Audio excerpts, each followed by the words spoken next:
First things first is when you realize that somebody could potentially be lying to you and you want to find out the truth, you literally have to ignore the truth. It's like trying to edit something you've just written. You ever notice that like after you write something, you go back and you start from the beginning and you try to edit it, you go back and everybody who reads your stuff afterwards find all the shit you missed? It's because your brain fills in stuff. Your brain rationalizes. It creates plausible scenarios in your mind that could be true.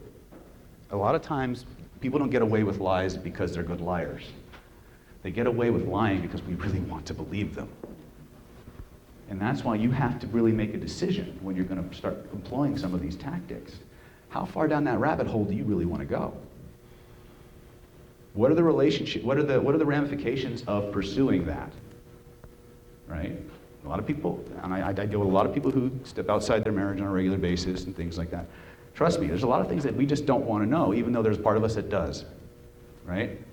So when we make the decision, ignore what's true, focus only on the discrepancies and the inconsistencies, like a pit bull. Okay? The next thing we want to notice, we want to start talking about, is what we call baselining. Now, how many people here have ever heard the term baseline? It's not freebasing, okay? Baselining is what's normal. How do these people normally behave? What's their normal posture? What's their normal body orientation? That's really where we want to start, okay? No single body language cue means anything, okay? So the first thing we have to look at is, what are they normally doing? If I'm talking to this young lady and she asks me where I was last night and she happens to be my significant other and I go, what do you mean? I told you where I was, right?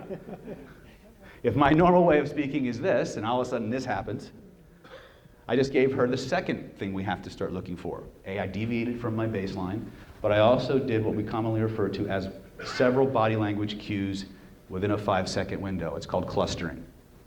Okay? Not to be confused with another clustered hyphenetic word you guys know about. Right? No behavioral cue becomes indicative of anything unless there's at least two of them or more. And they have to happen usually within a 5-second window.